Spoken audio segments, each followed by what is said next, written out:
Hello guys. जैसा कि screen पे आपको दिख रहा है, आज का टॉपिक है बुद्धि।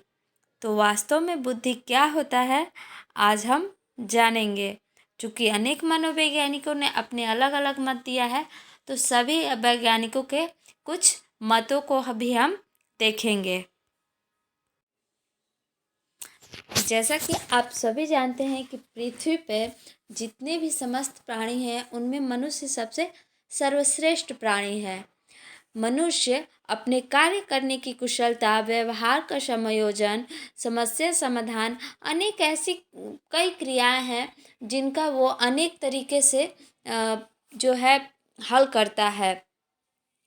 जहाँ व्यक्ति अपने विवेक से कार्य करता है तथा सफलता प्राप्त करता है, वहीं चीज़ लिखा है कि मनुष्य जो है इन चीज़ों का अनेक विधियों का प्रयोग करके अपने विवेक द्वारा, अर्थात अपने धैर्य, अपने सोच, अपने विचार के द्वारा उस कार्य को करता है और सफलता प्राप्त करता है। विद्यार्थी की शिक्षा पर बुद्धि का प्रत्यक्ष रूप से प्रभाव पड़ता है। विद्यार्थी की शिक्षा पर बुद्धि का प्रत्यक्ष रूप से प्रभाव पड़ने का तात्पर्य क्या है? अर्थात जितने भी विद्यार्थी हैं, जैसे कि आप ही लोग हैं, आप लोग का आईक्यू लेवल यानी कि बुद्धि एक समान नहीं है। एक समान से तात्पर्य क्या है कि हर कोई मेरे बातों को एक जैसे नहीं समझ रहा होगा। हर कोई अपने अपने थॉट से, अपने अपने विचार से, अपने अपने तरीके से मेरे बातों को समझ रहा होगा। कोई बहुत तेज़ी से मेरी बातों को कैप्चर कर लेता होगा, कोई बहुत धीरे धीरे कैप्चर करता होगा, समझता होगा। तो ये क्या है? बहुत तेज़ी से समझना और बहुत धीरे धीरे समझना और कुछ मीडियम में समझना, कि हम मध्यम रूप से समझना। तो ये क्या है? ये आपके बुद्धि कहलाएगा कि हम अपने बुद्धि के अकॉर्डिंग ही चीज़ों को जल्दी, धीमी या कम गति से सीखते हैं।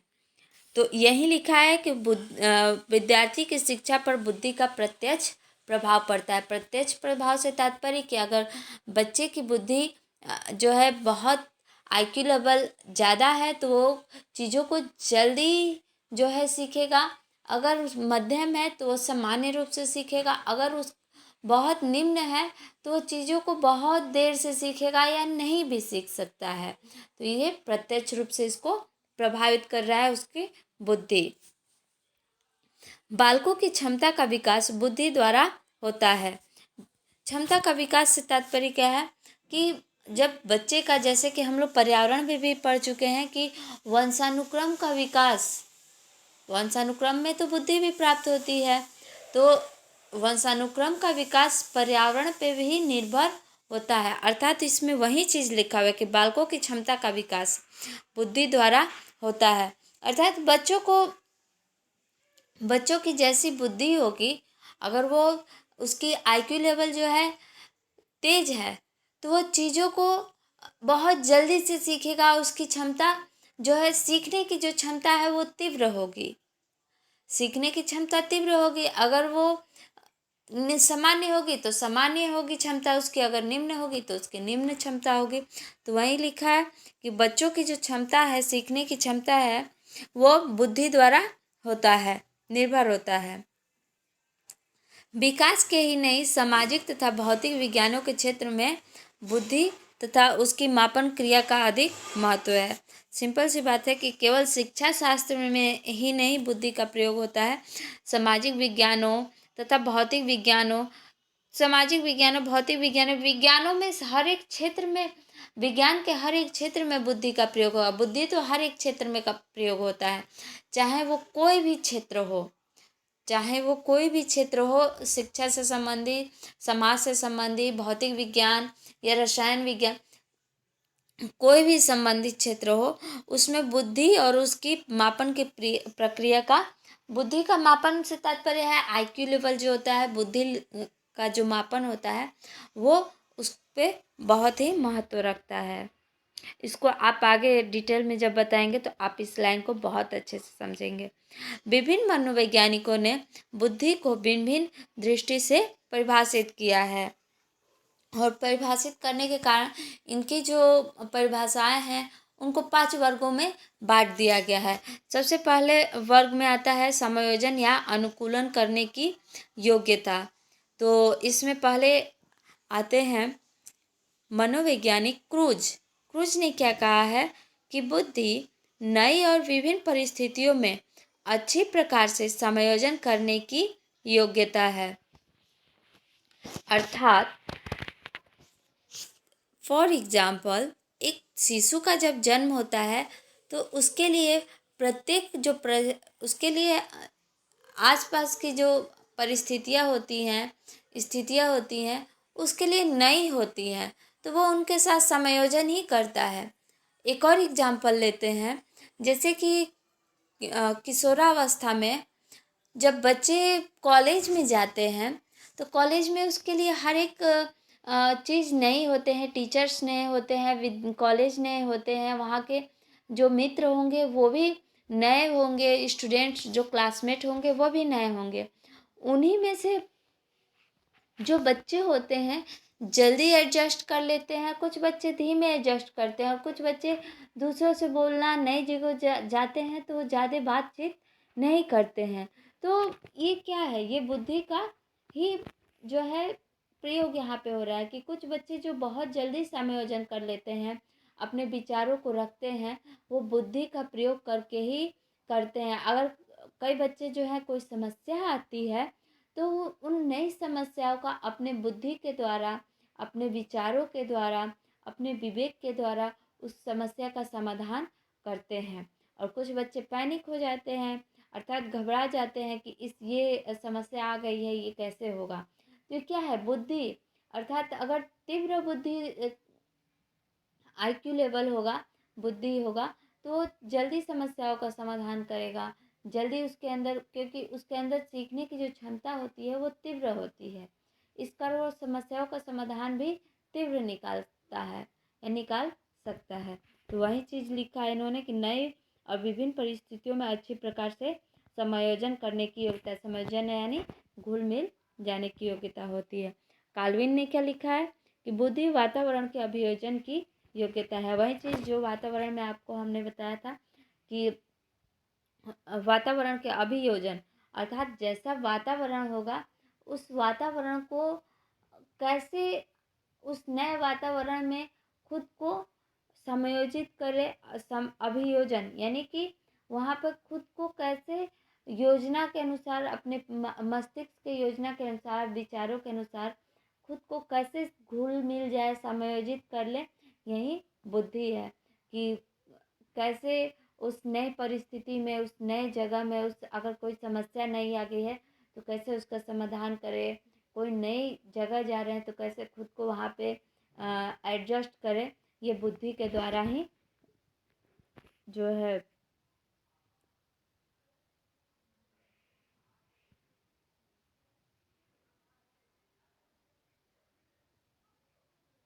निर्भर होता है। नेक्स्ट आते हैं, दूसरा नंबर है सीखने की योग्यता। पहला क्या था, समायोजन की योग्यता। दूसरे वैज्ञानिक जो हैं, दूसरे उन लोग का मत क्या था, सीखने की योग्यता। काल्विन के अनुसार एक व्यक्ति उतनी ही बुद्धि रखता है जितना कि उसने नवीन परिस्थितियों से समायोजन करना सीख लिया है अथवा सीख सकता है। इन्होंने सीखने के ऊपर क्या है जोर दिया हुआ है।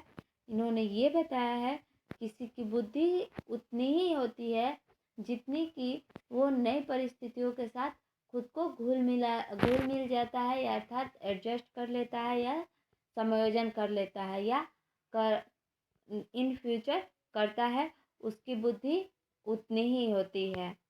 अर्थात सीखने की जितनी बुद्धि होती है वहीं उसकी बुद्धि, जितनी क्षमता सीखने की होती है वहीं उसकी बुद्धि होती है। इनके कहने का तात्पर्य ये है कि किसी के सीखने की जो क्षमता होती है, सीखने की क्षमता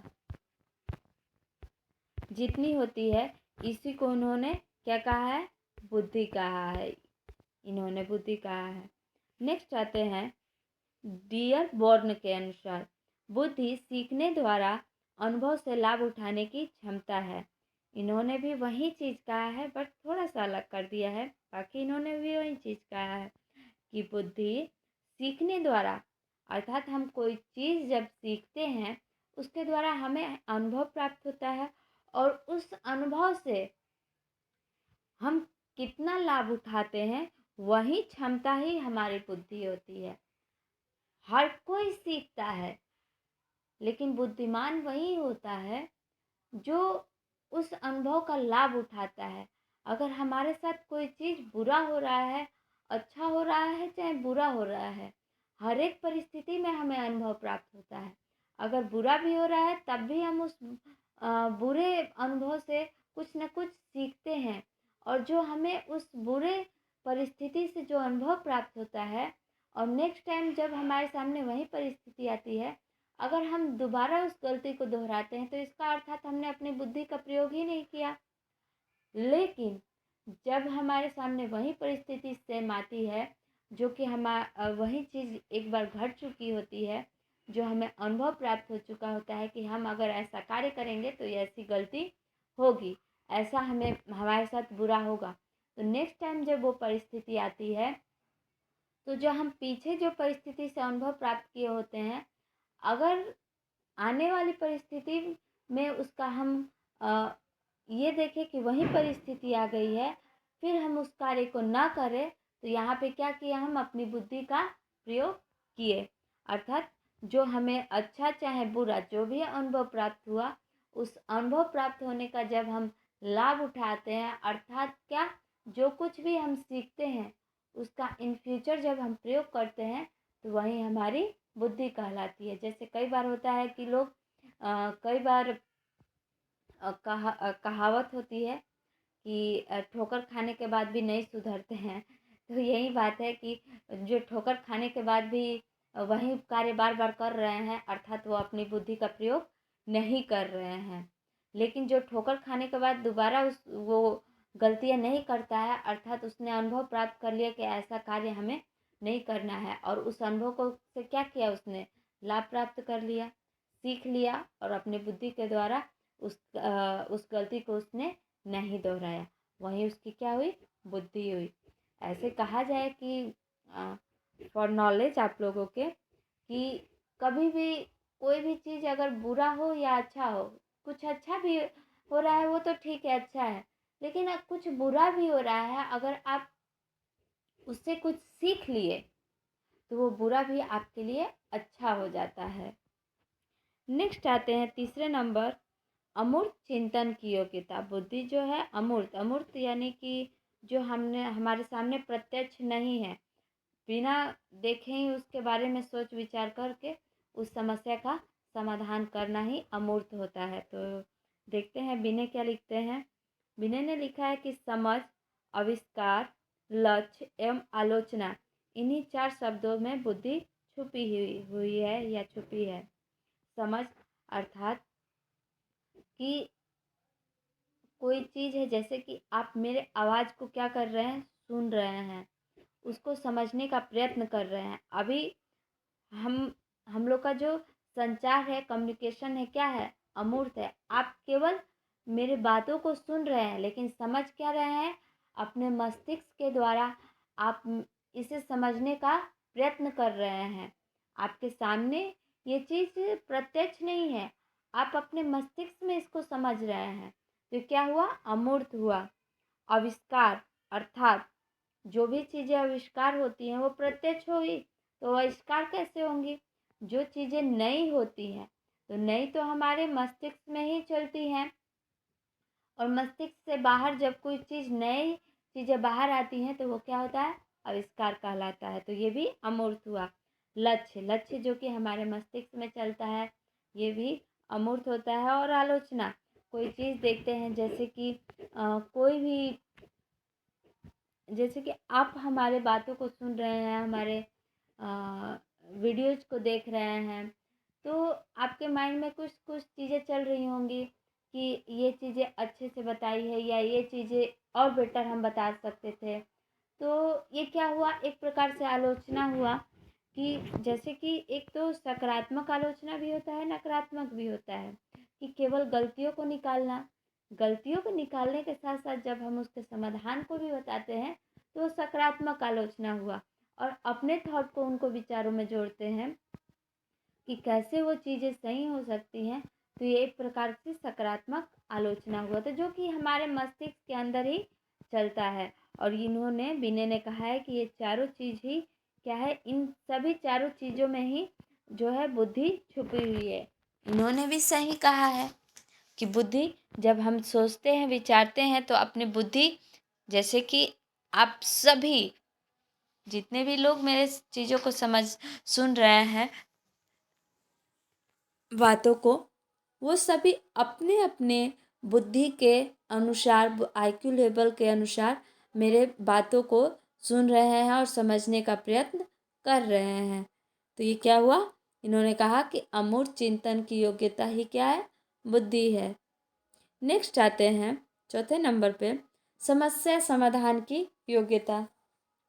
गैरेट ने क्या लिखा है, ये तो बहुत अच्छे से आप लोग को समझ आ जाएगा कि बुद्धि ऐसी समस्याओं को हल करने की योग्यता है जिसमें ज्ञान और प्रतीक के प्रयोगों की आवश्यकता हो, जैसे शब्द, अंक, रेखाचित्र, समीकरण और सूत्र आदि। इन्होंने क्या लिखा है कि बुद्धि समस्याओं को हल करने का एक जो है योग्यता है, जिसमें उन्होंने मैथ को ले लिया है, एक तरह से कहा जाए कि जिसमें शब्द, अंक, रेखाचित्र, समीकरण और सूत्र आदि हो। इन सभी का जब प्रयोग हो, इन सभी के प्रयोग द्वारा जब हम समस्या का समाधान करते हैं तो उसे हम बुद्धि कहते हैं। लेकिन इन सभी का, इन चारों जो भी पहला हम कहे हैं, पहला क्या था आप बता सकते हैं? सही सोचा आपने, पहला क्या था? खुद को अनुकूल करने की योग्यता या समायोजित करने की योग्यता। दूसरा क्या था? सीखने की योग्यता। तीसरा क्या था, जो कि अभी हम लोग पढ़े हैं, अमूर्त सोच की योग्यता। एंड लास्ट तो नहीं, अभी पांचवा नंबर भी है, और ये है चौथा नंबर, समस्या समाधान की योग्यता। एक तरह से देखा जाए तो सभी ने एक ही बात कहा है, गहराई से देखेंगे आप तब, अभी आप ऊपर ऊपर से देखेंगे तो आपको लगेगा कि सब अलग अलग है, लेकिन गहराई से देखेंगे तो सब ने विचार करने के ऊपर ही बातें बताई है। जैसे कि पहला है समायोजन। अगर हमें समायोजन करना है तो विचार तो करना ही पड़ेगा कि इस कार्य को कैसे करें, नई परिस्थितियों में खुद को कैसे समायोजित करें, वो भी तो अमूर्त है। नेक्स्ट सीखना। सीखने से तात्पर्य है कि हम जो भी कार्य करते हैं उसे सीखते जरूर हैं, सोचते विचारते जरूर हैं। समस्या समाधान अर्थात कि हमारे सामने जब नई परिस्थितियों में जाते हैं तो कोई ना कोई समस्या अवश्य आती है, तो उस समस्या का समाधान करके ही हम नई परिस्थितियों में खुद को एडजस्ट करते हैं। जैसे कि लास्ट में लिखा है कि वास्तव में उपयुक्त परिभाषाओं में एक रूपता है, यानी कि एक समान है, सभी एक विशेष दिशा की ओर संकेत करती हैं कि बुद्धि एक प्रकार की योग्यता तथा योग्यताओं का संयोगीकरण है। जितने भी योग्यता हैं उनके विचार चीज़ों को मिलाकर, सभी योग्यताओं को मिलाकर वही बुद्धि है। योग्यता केवल एक नहीं हो सकती है, योग्यता हर एक, कई प्रकार की योग्यता है। जैसे कि आप सभी के अंदर लिखने की योग्यता होगी, पढ़ने की योग्यता है, समस्या का समाधान करने की योग्यता है, तो केवल एक ही योग्यता तो नहीं है, अनेक सारी योग्यताएं हैं।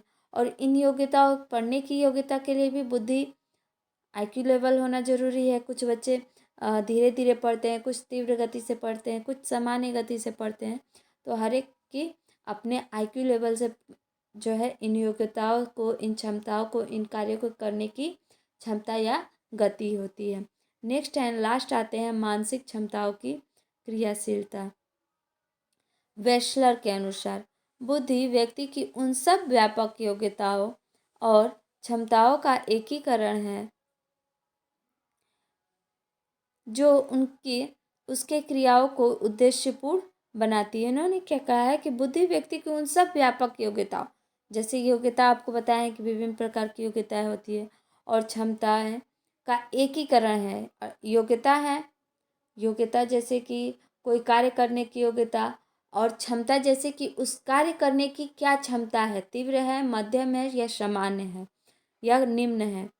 तो योग्यता और उनके कार्य करने की क्षमता या गति का क्या है, एकीकरण है जो उसके क्रियाओं को उद्देश्यपूर्ण बनाती है। अर्थात कोई भी कार्य करने की आपके अंदर योग्यता है तो आप उस योग्यता को किस क्षमता से, किस गति से करते हैं, वही आपका उद्देश्य है। उसके विचार प्रक्रिया को तर्कसंगत बनाती है तथा वातावरण का सामना करने में उसके व्यवहार को प्रभावशाली बनाती है। इनके कहने का सिंपल सा तात्पर्य यही है कि हम बुद्धि के द्वारा ही सोच विचार करके अपनी योग्यताओं को अपनी क्षमता के अनुसार उस कार्य को करते हैं। हम कोई भी कार्य करते हैं तो बिना सोचे विचारे कार्य नहीं करते हैं। हाँ, कई लोग बिना सोचे विचारे कार्य कर देते हैं, बट इसमें कंफर्म नहीं होता है कि वो कार्य सही होगा कि गलत होगा। बट जब हम सोच विचार के किसी कार्य को करते हैं तो डेफिनेटली जो उद्देश्य हमारा होता है वो उद्देश्य अवश्य पूरा होता है। अगर अनफॉर्चुनेटली, दुर्भाग्यवश अगर पूरा नहीं हो पाता है तब भी हम उससे कुछ ना कुछ सीखते ज़रूर हैं। ओके, तो ये हुई आपकी अलग अलग मनोवैज्ञानिकों ने अपने अपने विचार दे रखे हैं, लेकिन देखा जाए तो सभी ने एक ही बात कहा है कि ये हमारे सीखने की, समायोजित करने की जो है, ये सभी हमारी योग्यता है, जो क्षमताएं हैं वही हमारी बुद्धि है कि किसी कार्य को किस प्रकार हम करते हैं, किस गति से, किस क्षमता से, किस योग्यता से हम करते हैं, वही हमारी बुद्धि है। आई होप बुद्धि आप समझ रहे होंगे कि बुद्धि क्या होता है। इन शॉर्ट फॉर्म अगर हम जाने कि बुद्धि क्या होता है तो इस प्रकार से परिभाषित कर सकते हैं कि बुद्धि वो तत्व है जो हमें जन्मजात प्राप्त होता है। बुद्धि प्रत्येक व्यक्ति में एक समान नहीं होता है। प्रत्येक व्यक्ति की बुद्धि जो होती है, प्रत्येक व्यक्ति अपने बुद्धि के अनुसार ही किसी कार्य को किसी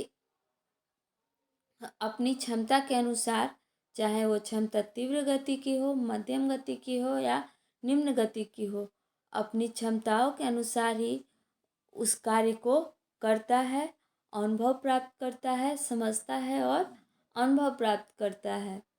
तो यही बुद्धि होती है। आते हैं बुद्धि की विशेषताएं या प्रकृति क्या होती है। जैसे कि बुद्धि बुद्धि जो होती है जन्मजात होती है। क्योंकि इसमें भी अब जो है मनोवैज्ञानिकों ने, चाहे वो भारतीय हो या पाश्चात्य हो, उन्होंने ये माना है कि कुछ यौगिकों के समावेशन द्वारा बुद्धि को जो जन्मजात होती है उसको 30 से 35% तक बढ़ाया जा सकता है। नेक्स्ट आते हैं बुद्धि के उचित विकास के लिए पर्यावरण का महत्व है। ये सेकंड तो आप समझ गए होंगे कि जैसे पर्यावरण के ऊपर हमारे विकास का बहुत बड़ा प्रभाव है। अगर कोई भी उच्च बुद्धि का व्यक्ति है, अगर उसकी बुद्धि जो है उच्च है लेकिन उसका पर्यावरण सही नहीं है तो उसकी बुद्धि का विकास में रुकावट आ सकता है। लिंग भेद के कारण बुद्धि में कोई अंतर नहीं होता है। ये पहले भी बता चुके हैं कि जेंडर के कारण, चाहे वो बालक हो या बालिका हो, हम ये नहीं कह सकते हैं कि बालिका का आईक्यू लेवल ज़्यादा होता है या बालक का आईक्यू लेवल ज़्यादा होता है। नहीं, दोनों का आईक्यू लेवल एक समान होता है। बस उससे जैसा वातावरण प्राप्त होगा वैसे उनका आईक्यू लेवल होगा।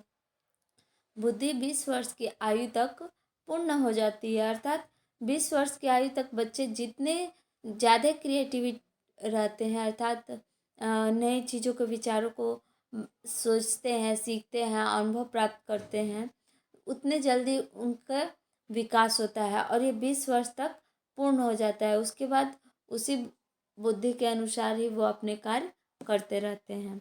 बुद्धि सीखने की योग्यता है। योग्यता, ये गलत थोड़ा सा हो गया। योग्यता है, ये पहले भी बता चुके हैं हम। बुद्धि पूर्व अनुभव व पूर्व ज्ञान से लाभ उठाने की योग्यता है। बुद्धि अमूर्त चिंतन की योग्यता है। बुद्धि समस्या समाधान की योग्यता है। बुद्धि और ज्ञान में अंतर होता है। यस, ये एक आपका पॉइंट हुआ कि बुद्धि और ज्ञान में अंतर होता है। चलिए जानते हैं कि बुद्धि और ज्ञान में क्या अंतर होता है। बुद्धि जो कि हमें जन्म से प्राप्त होता है, जबकि ज्ञान को हम अर्जित करते हैं।